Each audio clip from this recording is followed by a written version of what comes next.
Okay, let's go ahead and get going. We are a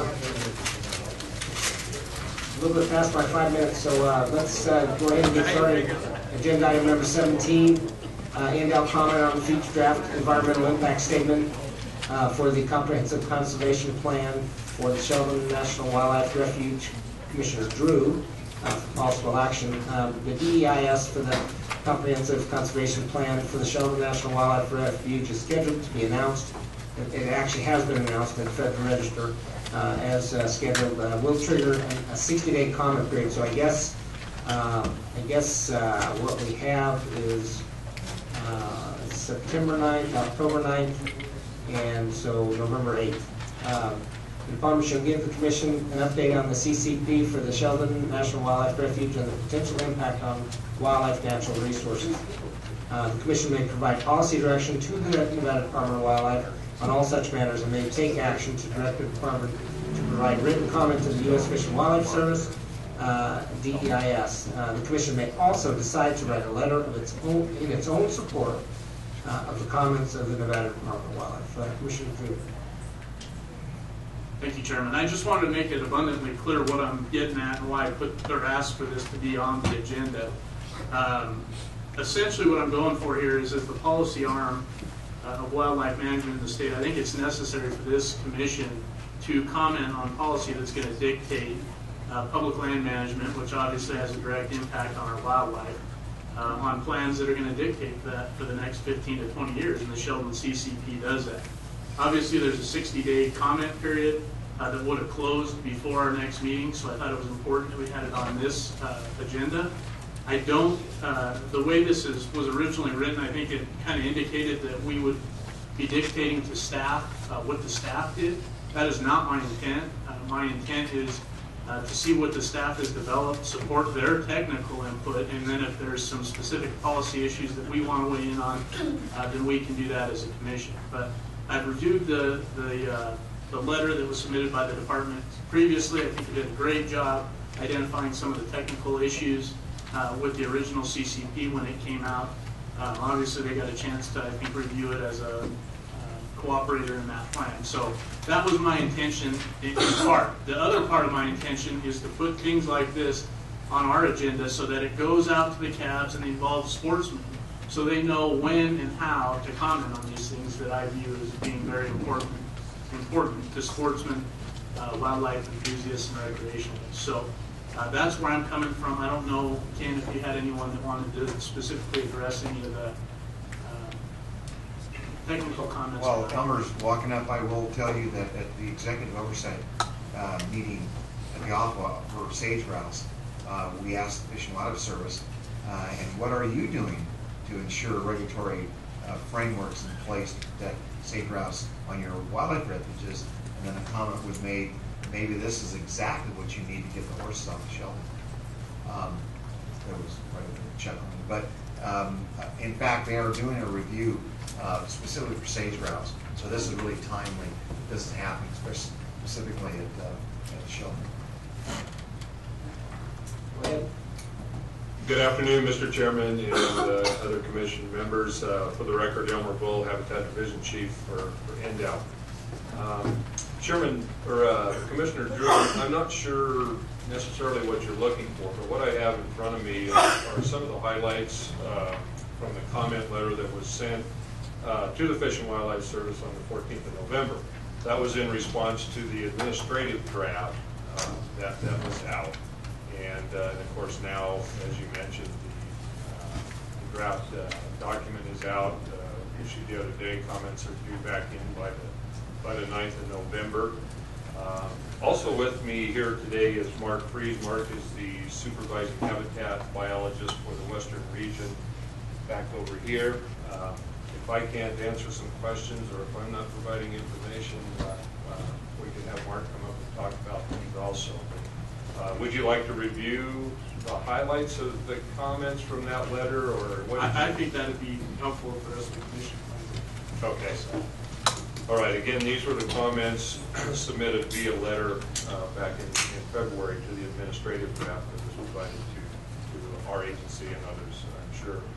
And This goes through a lot of different subjects, you know, and I don't know whether I should go down line by line on this thing, but I can hit on some of the highlights, and then if there's still questions, we can go back and try to hit on some of those others. One of the big issues, and one that a whole lot of people are interested in, is the feral horse and burro issue up there. Our comment to the Fish and Wildlife Service that we support completely the removal of all feral horses from the Sheldon Wildlife Area.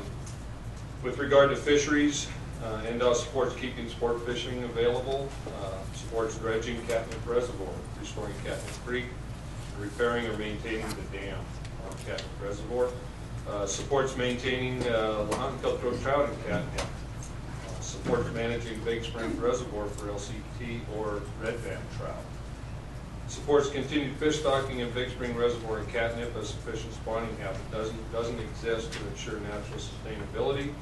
NDOW supports managing in-channel stream habitat for codlin and gravel to support salmon spawning and rearing. NDOW would like to ensure we are involved in the cold water fisheries plan. With regard to wilderness, apparently the plan had proposed dedicating or classifying 73% of the Sheldon as wilderness area. NDOW discourages wilderness designation due to decreased ability to suppress fires, or reduce fuel loads, or rehabilitate burns, or implement habitat improvement projects to benefit wildlife. It also decreases NDOW's ability to manage wildlife populations via surveys or augmentations, fencing, or governors. NDOW also recommends managing for wilderness characteristics as opposed to wilderness designation through other means, such as a transportation plan, which will not inhibit wildlife population management, habitat protection, or restoration management actions. With regard to habitat management, NDOW recommends keeping all management tools in the toolbox, but has concerns about fire as many burns have occurred on Sheldon in recent years.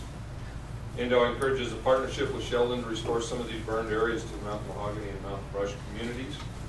NDOW recommends focusing management efforts on maintaining ecological integrity of intact sites and improving degraded sites. With regard to wildland fire protection and restoration, NDOW recommends keeping all management tools in the toolbox. In other words, we discourage limiting the use of non-natives in revegetation efforts as they can be more effective in certain situations than native species. Active restoration post-fire is recommended when it is determined that an undesirable will response will occur without that. With regard to guzzlers and playa dugouts and water developments, apparently there's a proposal to remove a number of water developments in the area, not necessarily guzzlers, but more in the way of dugouts.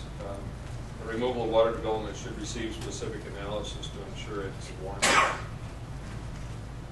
NDOW disagrees with the management decision of limiting water development. We encourage the Sheldon to keep this tool viable, as it can make habitat suitable that would otherwise be unsuitable, benefiting wildlife. Weed management, NDOW supports Sheldon efforts to increase detecting and controlling invasive weeds. Hunting, pretty simple statement here. NDOW and the Board of Wildlife Commissioners manage wildlife populations, not the refuge. Apparently there's a tendency kind of developing there to look at it a little differently, I guess, on the part of the feds. Transportation Management Plan, NDOW would like to participate in the plan to ensure the opening and closing of roads minimizes impacts to wildlife. NDOW recommends further analysis before requiring OHV registration. One of their recommendations is to make sure all OHVs are registered. Camping, NDOW recommends relocating campgrounds in sensitive wildlife areas, and also recommends the increasing of the number of campsites in the area. Other recommendations coming out of NDOW recommends considering West Nile abatement to protect sage grouse, treating mosquito-ridden sites to try to minimize the threat of West Nile virus in the sage grouse. Recommends the Sheldon investigate Columbian sharp-tailed grouse introductions. And NDOW recommends establishing a notification protocol for Grandel augmentation or introduction to removals. Well, those were some of the highlights that came out of that letter. Mark told me that a number of these things have, from all appearances, have been incorporated into the document that's out for review right now. So, you know, fairly optimistic about stuff. But our folks are still working on reviewing that document, and as I said, the final comments have to be in by the 9th of November. So we're certainly interested in hearing other comments or if you have questions.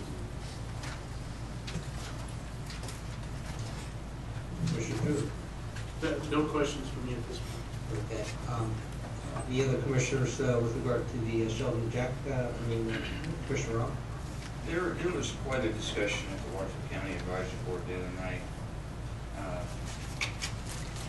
concerning camping, and one thing that came up is, and you brought it up during your presentation, that the wildlife on the refuge is managed by the state of Nevada. There's a big game animal on the refuge that it's illegal to take, and that's a mountain lion, and that was a discussion at the Washington County Advisory Board the other night. There's some question is, if it's the wildlife of the state of Nevada, how is it illegal to take a mountain lion on the refuge? That's a good question. I don't know the answer to that. Sure. They don't let you shoot coyotes out there. They don't let you do predators. There are rules that are fairly specific on this. So. And that's the question that everybody had at the meeting the other night. Is the wildlife belongs to the state of Nevada, and we manage the rest of the wildlife up there. It seems kind of out of balance that we're managing one section of wildlife and not the other section. Yeah, I'm not sure where they have the authority to do that. That's why the question is being asked. Yeah. Commissioner Rob, We can look into that. and then for the record, there was a whole sections, a whole day basically, dedicated to this in WAPA and states' rights, presentations. Basically, states have rights over all wildlife and natural resources unless Congress says you don't. Like the Bird Treaty Act, you pointed that out today. You know, the Endangered Species Act. It's unclear what the Organic Act really does say, whether it's national parks, the wildlife refuge system. So I think where we're heading for potentially is a train wreck. Now I know that the feds are scurrying around now trying to figure out what their posture is going to be, because WAFA may be developing a legal strategy to test the water here. Is it one of those questions that you sometimes dare not ask because the answer you might lose more than you gain? Our attorneys, and who happens to be on the committee, the legal committee, are trying to craft an approach that would clearly delineate the black and white, what it is. Do we need to go to the BLM and ask for their permission to augment bighorn sheep? The BLM would probably say yes. We say no. In fact, Idaho has a law that they just go do it. You don't like it, tough. Not every state's like that. But the Fish and Wildlife Service, it's unclear of what domain they actually have. We can't dictate, for instance, to the Ruby Marsh, the refuge there, that they must allow trapping of muskrats. So I think it's going to be a legal battle first, because their interpretation is different than our interpretation. So I don't know. That's not an answer, but I'm telling you that all the states are looking at it, and it got raised another level at Ottawa because it's where the friction is between the Fish and Wildlife Service and the states over this particular issue. I realize it's not an answer, but it's more of an answer than we had the other night. Okay. So, Commissioner Drew, do you have any, with regard to this, it's an action item, possible action item. One of the things we added late was the ability for the commission to write a letter. If you felt, that that was, going to be of an assist. I don't know, have we asked the department if they, if they would like, in other words, if there's something we can do to help, I guess, in this process. Is that I guess that's a question for the department. Is there anything the commission can do? Mark, I don't know if you have some suggestions. I think as we get closer to November and our comments, we need to probably share those with you. And I would think maybe a companion letter from the commission supporting the department's recommendations or comments would be a good companion type process. Maybe key issues that the commission wants to focus on. And then the key issues they specifically want to focus on. I can think of 2 or 3 that we really want to focus on. Okay, and so what I'm seeing here is that if that's the case, because November 9th is before December 3rd and 4th, that this motion is going to have to basically delegate to, and I guess we delegate to Commissioner Drew to draft the, the department and Commissioner Drew to work on drafting the letter in support, and it's not going to be able to go back to, to the commission before the letter actually goes out. And so I guess we're going to be delegating to, Commissioner Drew, the task of doing that. So anyway, that would probably be how you have to do it. Commissioner Ray? Thank you, Mr. Chairman. I think actually, don't be astonished, man. That's probably a very good idea. I think the only thing the commission really needs to do right now is to give certain guidelines to go ahead and do that. We need to come up with now some guidelines. We would like to see a letter that follows this general plan, and then give the authority to a certain member, Drew would probably be appropriate on this matter, within those guidelines. I think our discussion, therefore, with CABS and whatever, should just revolve around what guidelines we'd like to give. So that way it gets some direction, and that way it can have the authority of the commission. If we just say, go out and write some letter involving the Sheldon, that almost takes away from the power of the letter. Well, what did the commission vote on? Nothing. We told them to go do this. So if we could focus on that, I guess maybe just a couple ideas, but appreciate it. I think that'd be appropriate if you'd like to, if that seems reasonable to you. Mm-hmm. So, what, I'm not familiar with the Sheldon issues. What kind of guidelines do you think that the parameters, I guess, with regard to the issues that you see there? I guess I want to hear from the CABs and the public in terms of which issues are most important to them before I make a determination. But obviously, some of the major ones, obviously wild horse and burrow, active management of fisheries. I think the wilderness issues are big. Actually, the items that Elmer listed to me are all of critical importance. And I think the department's, in my personal opinion, the department's position that Elmer has stated and that were stated in their February 14th letter were pretty much spot on in my assessment. Okay. So maybe at this point we'll let it out for the CABs and public. Before we go to the CABs, I forget the gentleman's name back there. It looked like he tried to jump up and come to the podium a couple times. Maybe with his expertise, it might further our discussion for the CABs. Thanks, Commissioner Rob. My name is Mark Freeze. I'm with the Department of Wildlife. I was the person who sent out all the solicited comments from all our biologists and then compiled them all and sent the letter to the Sheldon. I think that recommendation, which Ken put out and Jeremy reiterated, is appropriate to provide support on some of our technical and policy comments. My job will be going through and looking what they have and haven't incorporated in that administrative recommendations we put forward. On some of those, or they didn't incorporate any of our comments, some support may go a long ways. So I guess my recommendation would be to put it out to the CABs and the site boards basically are all those things that Elmer Bull mentioned earlier.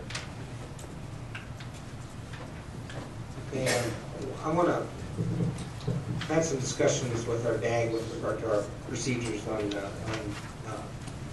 discussion and make the motions. We've had some changes in the law and our practice of discussing an agenda item and then taking it out to public comment and then bringing it back for further discussion is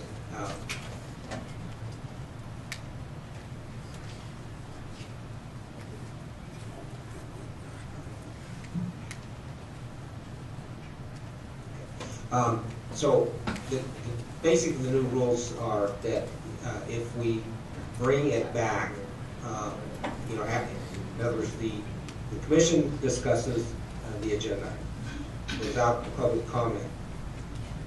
If we bring it back, we have additional comment, and take it back out to have public comment.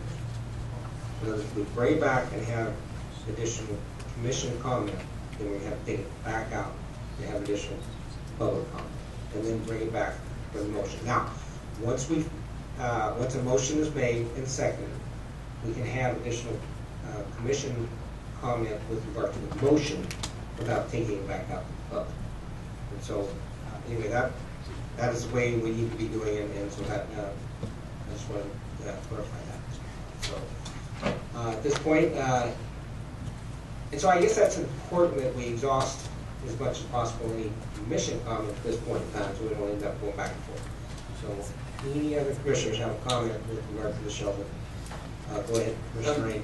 Thank you. I was anticipating being able to do that later after I heard that it does. Can we get that in writing for one thing? I just read the statute. Okay. I read the statute, and it appears to me, in there, and I know I spoke to Sandra previously, well, it could be interpreted in a lot of ways. Even if you make a motion, so that's why I'd like to see some kind of the expert interpretation. We are going to be doing that. Our DAG is going to be contacting the OML expert at the. That'd be great for our next meeting. That's right. Definitely before the setting meeting when there's 14 motions on an item. Right, but from what we're going to do is we're going to be conservative here. We're going to be conservative here and do it this way now, just to avoid any issues. All right. Until we get further discussion. Well, I'd like to hear some of the comments first, but still, some of the main ones that I've really heard worry about is limiting public access in that area, because there's already very limited campsites in the area, and I know that was covered in some of the things. Some of the things, of course, the horse issue, predation issue, you already got those, right? And then the public access, the campsites, just because of the very limited already number of public campsites in the area, that if any of these things that happen further limit them, that will thereby limit sportsmen's use of the area. Because as it is, generally people are just having to share campsites with other people. And it appeared that they're wanting to possibly eliminate, by various methods here, eliminate some of that access, some of those campsites.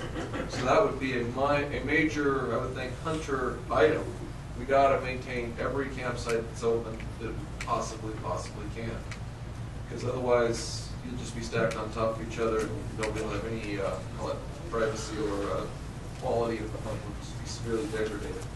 So I would just throw out those few things for right now as items we should consider. Motion. Thank you. Okay. Okay. Let's we're going to do Cap first. Okay, Cap comment on the Sheldon. Thomas first. He's quick. Tom Cassidy in Humboldt County. As you all know, Sheldon sits mostly in Humboldt County. The best part in Washington. So we went over there. I was at it with that. Best part in Washington. Anyway, now we're trying thoughts. We went over this pretty well, and we feel the department did an excellent job in writing their comments on the EIS, and we voted unanimously to support the department's comments. I think every one of them, like Drew said, every comment they made is important. And there's a few that might be a little more important, but I think we need to accept all of them. It's very well written. And I'd like to thank the department for that. Thank you. Okay, thank you. Mr. Flowers. Ken gave up his spot. Washington County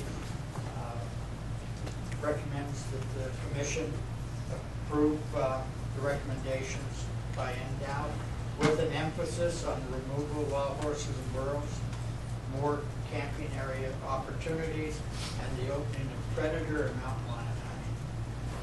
Okay, thank you. You're up. Wellington. Thank you. For the record, Ken Wellington, Elko County.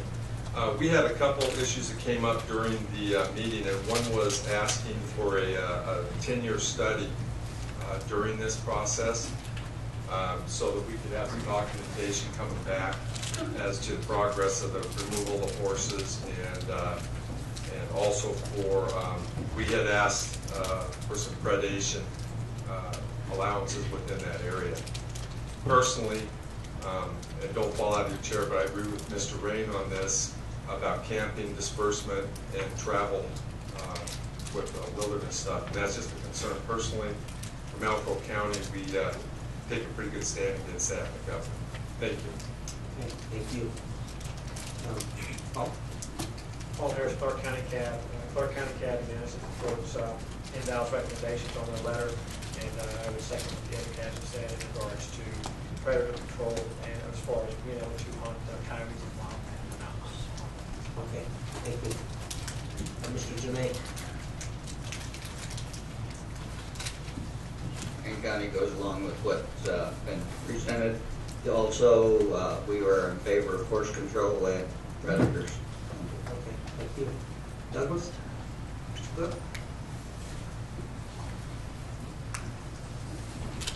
Thank you, Mr. Chairman. Bob Cook with Douglas County. Douglas County was unanimously in support of this plan. There was many things they liked about it. They really thought it was a good opportunity for us to control the feral horse and burro issue, as was discussed earlier.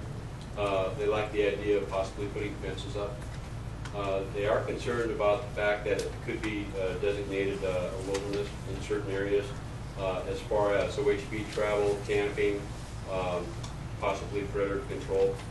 Fisheries look good. They were really happy. It looked like a really good plan. Just hope NDOW keeps track of, if it is designated wilderness, some of those concerns that we all have. So, thank you very much. Thanks. Okay, Ms. Leon. For the record, the Leon Carson Advisory Board, our board also fully supported the effort that the department has put forth in their recommendations, and particularly, again, the feral horse issue. We think this is a great opportunity to try to have some momentum and have some emphasis in getting this done. Really. Thank you. Thank you. Any other gaps? Okay, how about from Public Parks? Doug Busselman.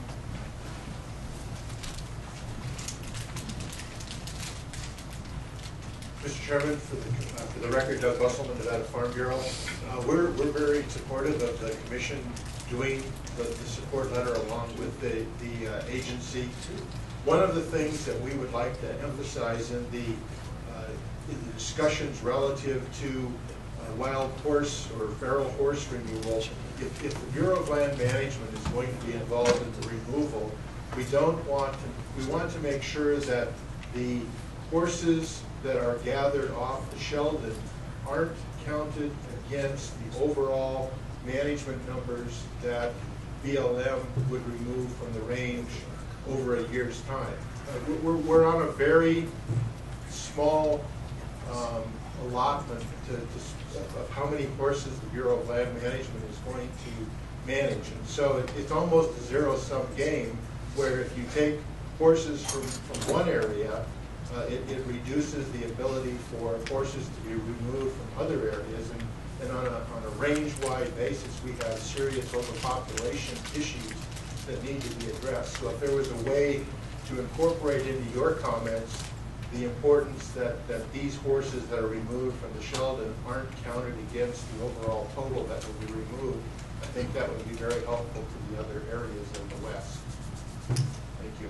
Okay, I guess just a comment on that is that wouldn't the concept of AML be geographic specific, and therefore if horses are removed from the Sheldon, that whatever other area that we're looking at and analyzing, that AML needs to be met with respect to that specific geographic area. In other words, it has to meet the definition of what are the magic words? It's escaping me right now that the BLM uses. Thriving ecological conditions. Thriving ecological balance or conditions or something along those lines. So it just seemed to me that each geographical area is going to have to be analyzed separately. So, but anyway, I guess you still make the comment in the letter. Okay, who's next? No. Okay. For the record, Mel Bell in Washoe County. Just to address your question and Mr. Busselman's, the BLM has no jurisdiction over the feral horses on the Sheldon. It is strictly the U.S. Fish and Wildlife Service. So it won't, well, I'm not going to say it won't be, but it damn sure shouldn't be. I would like to comment a little bit about when we remove those feral horses from, and I'm all in favor of doing it, provided that we can have predator hunting on the Sheldon, because you know dang well we're going to have to prey switch. And, there's as many, that Jeremy knows, Commissioner Drew, there's as many as 2,500 horses on the Sheldon, as many as 2,500. We had a number between 75 and 125 after this draft, when they were going through the questions, it went to 800 horses that they could have on the Sheldon. The only thing that's been removed for the last few years have been the offspring of those horses. So, but the biologist told me there was probably 2,500. I believe, through the chair of Mr. Mayor, I believe that the Refuge Act of 1985 gives the state the jurisdiction and the right to say what is and what is not going to be hunted on the refuge. And that question was brought to Mr. Paul Steblin at our meeting about a year ago, and he did argue against it, but he did recognize the fact that Refuge Act did spell that out, but it was the state's right for that, but it had been the court. Wilderness, I'm happy to see that the Department of Wildlife is recommending no wilderness. I just hope this is not all futile. I think that Paul Steblin is laying pretty good groundwork, and I think it's probably a pretty much a done deal. He's going to get what he wanted when he first came in here. Controlled burns is another thing I'd like to see addressed on the letter. I don't believe that the Sheldon has any means to control controlled burns. Their first plans have always been that they're going to use existing roads, especially in the refuge part, the small part, the good part that's in Washoe County. They say they're going to use these roads, and it's just not adequate for controlled burns. Campsites, I want to say real quick that we need to move the campsites. I agree we need more, but we got to get them out of the riparian area, guys. And these are things that sportsmen have been bringing up for many years. We don't want to see those campsites in the Sheldon on the riparian areas, and that's where we have every one of them. If you go to Horse Creek, you go to West Rock Springs, East Rock Springs, Fish Springs, all of them are sitting right on the riparian. We want to move out of there. We don't need to be on those meadows. And that's been one of our requests for a long time. That's about it. Thank you. Okay, any other public comment? Judy? Oh, okay.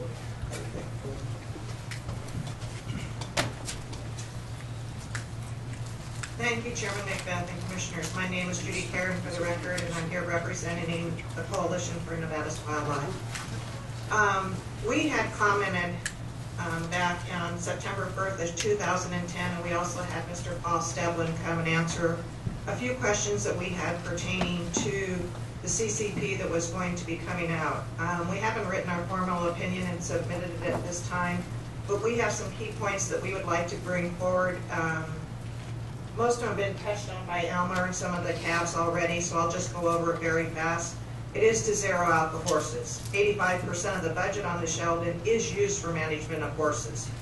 We would like to see that used for our sage grouse, rehabilitation of riparian areas, expansion of campgrounds. Number 2 was zero wilderness. It cuts down on hunter opportunity, accessibility, hunter retention. We don't need any more wilderness, we feel. The third thing was, Mr. Steplin, we had great discussion about it, Mel touched on it. The 1997 Refuge Improvement Act, giving the state authority with Section M on it, and I'll just read the third paragraph down. Regulations permitting to hunting or fishing of fish and resident wildlife within the state shall be, to the extent practicable, consistent with state fish and wildlife laws, regulations, and management plans. So to maximize hunter opportunity, all big game, small game that we are able to hunt within our state, we would like to see also to have the ability to hunt on the Sheldon. What we see up there is mountain lions. We have tags. We would like to see that considered. We aren't able to hunt rabbits at this time. We have a season and structures for rabbit hunting.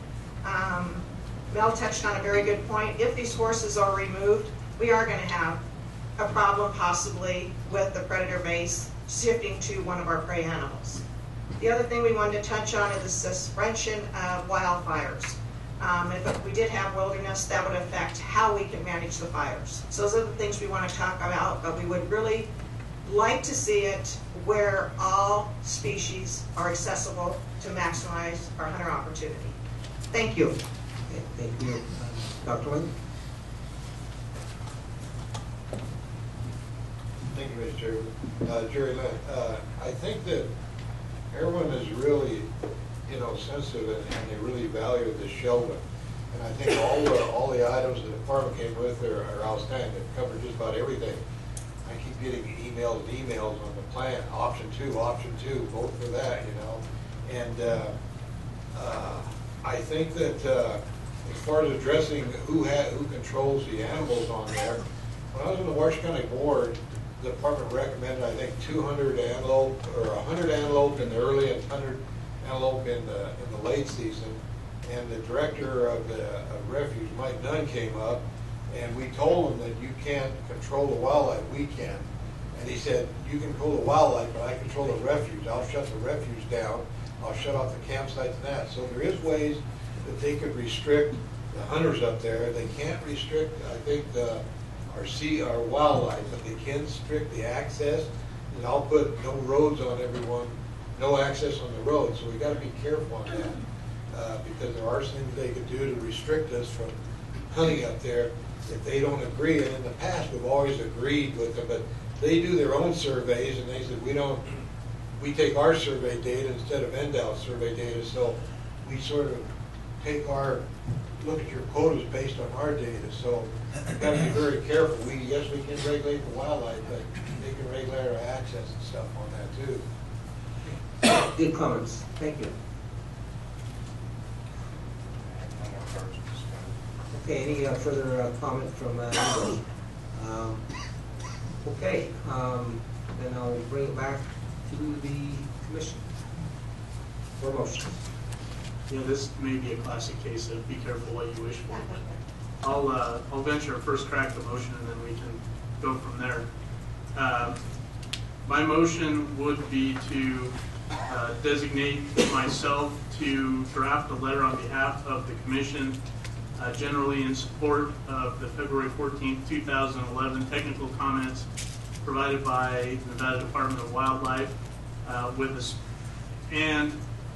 a special emphasis on any items that did not get incorporated from that letter into the draft plan, and in particular in regards to discouraging of wilderness designations, roundup of all wild horse and burros, as long as it does not impact the BLM's capacity to manage their gathers and programs, provide predator hunting consistent with NDOW policies statewide, maintain access for hunting, increase camping opportunities outside of riparian areas, and increased emphasis on sage grouse habitat.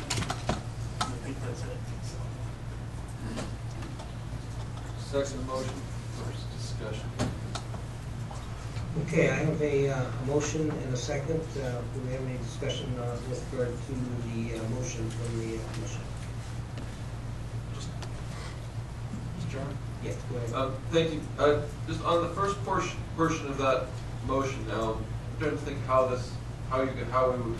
you would go about incorporating all of NDOW's comments. I mean, I think it's got to be a pretty short letter, because it's not a short letter. I mean, NDOW has provided the meat, so I just wonder if you could comment on that. Yeah, my concept on that would simply to state the Commission's support for the technical comments provided on February 14, 2011, include that letter as an enclosure. Okay. Chair. Yes, Commissioner Hunt. Is the commission going to get like an email copy of the letter before it's actually sent out?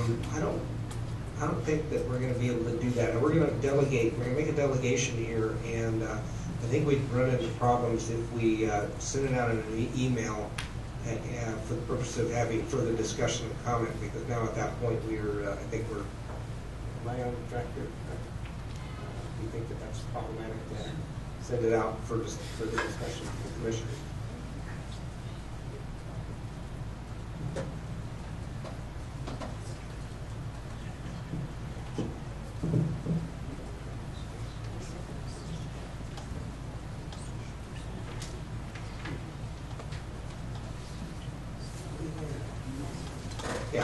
Yeah, we can't have an email go out with a draft letter and have a discussion, because now we've taken it outside the context of the commission. And so I think what we're going to have to do is we're going to have to nail down the guidelines, if the commissioner sees, based on all of this, that there's something else that they want to say, they need to make it up right now. But this is a tough process, because we've got to do a letter before our next commission meeting where we can act. I do not want to waste any resources on any emergency meetings to do something like this. We just have to be more conservative in our our finances on this commission. And so I'd rather, if you see anything that is causing you heartburn, then at that point you need to say it now. And I guess the mechanism, the motion is going to be specific, and we need to have the department's going to be involved in doing the letter. Is that how I understand it? Okay. So the department just needs to look at those guidelines and be the check that make sure that the letter is within the scope of the motion that we do here today. Mr. Chair? Yes, sir. Follow up.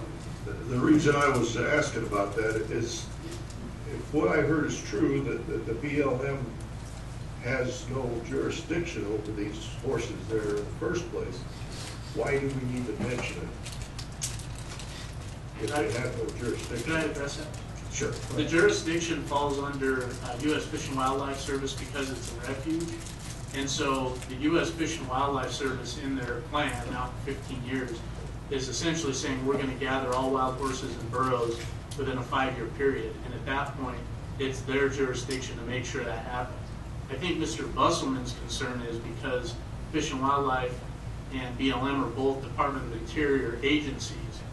His concern was if the Department of Interior budgets money to U.S. Fish and Wildlife to gather horses on their refuge, that it doesn't hamper BLM's effort, throughout the state or in adjacent herd management areas. Does that answer your question? It does, except that I'm thinking that why do we want to remind them of the fact that maybe they can use that 2,500 horses they're going to remove as part of the AML on another area.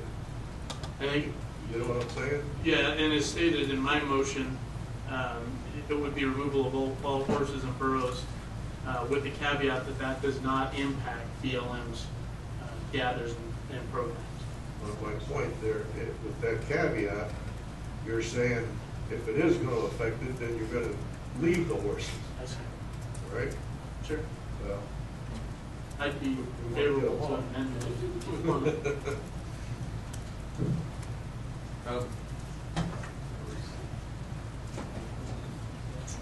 Commissioner Ray? Think, Oh.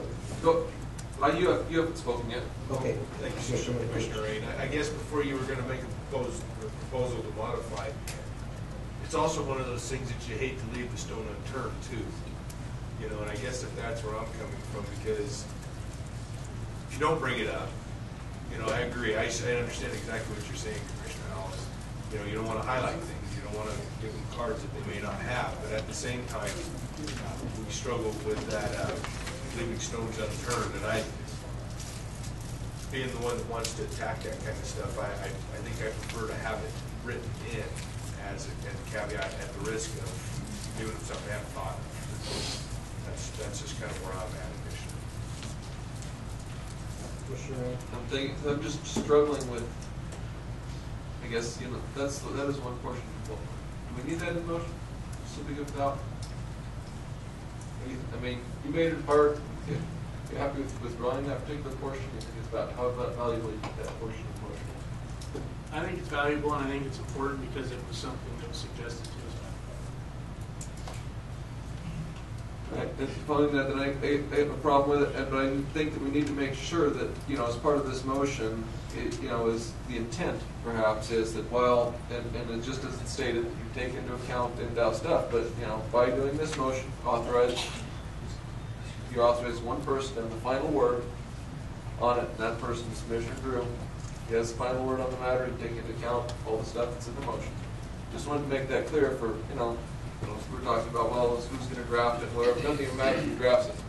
Is that Tootie could draft it as long as he approves it under these guidelines. For the chairman's signature? Well, that was not part of the motion. That could be we approved him to draft it. And if we approved him to draft it, then with the chairman's signature, then under that, then the two of you are co-writing it, and you're approving what he's saying. It would be somewhat similar, just authorize him to do it in the name of the commission. And Yes, he but I think you doesn't can do it make with the a motion to have me motion. sign it, and I without me making any revisions to it. Yeah, because otherwise, why would you, I mean, it's Yeah, authorized. I think the cleanest way to do that would probably be through an amendment rather than you just stating the entire position. I'll be forcing you to sign a letter that you have never. Oh, no, I have absolutely been involved in the process. So, Well, no. And I have no problem, in other words, you know, I'm delegating, you know, if I sign it, I'm perfectly, you know, aware of the process that, by which I am signing it. And so, you know, all of these parameters, everything that I've heard, the guidelines are absolutely acceptable to me. And so I can't see where I have an issue with, you know, with signing a letter that meets those guidelines. And I would submit that upon on the Fish and Wildlife Service, no disrespect, but the letter means more than the chairman of the commission, who is the elected person to be the mouthpiece, if you will, than an individual commissioner. And that's traditionally been what the process has been. Any communication for the commission and TOTO would be from the chairman. So, Mr. Chair, I would propose an amendment to the original motion that would clarify that the letter would be written for the chairman's signature. Okay, so we have an amendment to the motion. A second. Any comment on the amendment? No comment on the amendment. I've got to jump back to the wild horses. Okay, on the amendment or the main motion. On the main motion, I've got to jump back to the wild horse issue. And I understand why Jeremy put in there the wild horse issue, because Mr. Bushman came to the podium and requested that. What I've heard from all the calves is we want all those horses off. And if we leave the BLM language in there, they're going to say, well, you said if this happens, we can do this. I would just assume not put that BLM language in there that Mr. Bussman had requested, because I think we've got more input than others that we want all the horses off. Could I maybe ask Mark? I don't believe, my belief is that the BLM does not calculate what horses in AML are going to be on their management units by considering any of the Fish and Wildlife Service refuge horses. I mean, they're separate deals as far as I'm aware. Is that correct? As far as I know, that is correct. So whether there's 10 horses on the Sheldon or 100 or 1,000 or well, that's a Sheldon deal. It doesn't affect AML and the minimum number of horses on those allotments within the BLM ground. Yeah, and I think the main point is to try and get the horses off, and whether you include it or not, it's not as big of an issue. Yeah, this is my exact point, is that my understanding of AML is that it's herd management unit specific. And if the Sheldon is not in a herd management unit, then I think that that there's no linkage and at all. And that was my point prior. So. And actually, the Fish and Wildlife Service has the authority to shoot horses, send them off to slaughter. They have all tools in the tool chest available to them, which of course they won't utilize. Mr. Chairman, in the name of going back and revisiting that, I'm willing to pull my motion for the amendment at this time to reconsider and discuss the motion. After all of that, Commissioner Drew, what do you think? Then I would also withdraw my motion and make an attempt to restate this all on. Okay. With that. Okay, so we're starting over on the motion. Here we go. Okay. Commissioner Drew. So my motion would be to develop a letter on behalf of the commission for the chairman's signature to provide comment to the Sheldon CCP that would support the department's technical comments as provided on February 14th, 2011, and further emphasize any portions of that letter that did not get incorporated into the draft plan, and also to encourage the following specific items: discouraging wilderness designation, removal of all horses and burros as per their preferred alternative, increased camping outside of the riparian areas to provide for predator hunting consistent with the statewide policies of the department, maintain access for hunting,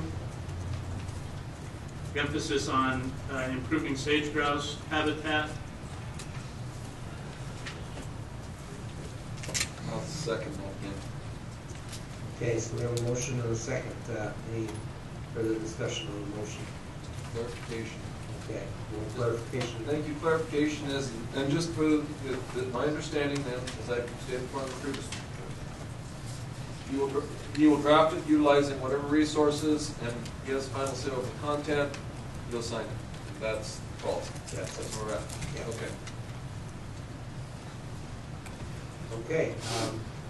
Any further discussion? Not seeing none, I will ask for a vote on the motion. All in favor say aye. Aye. All opposed? Motion passes.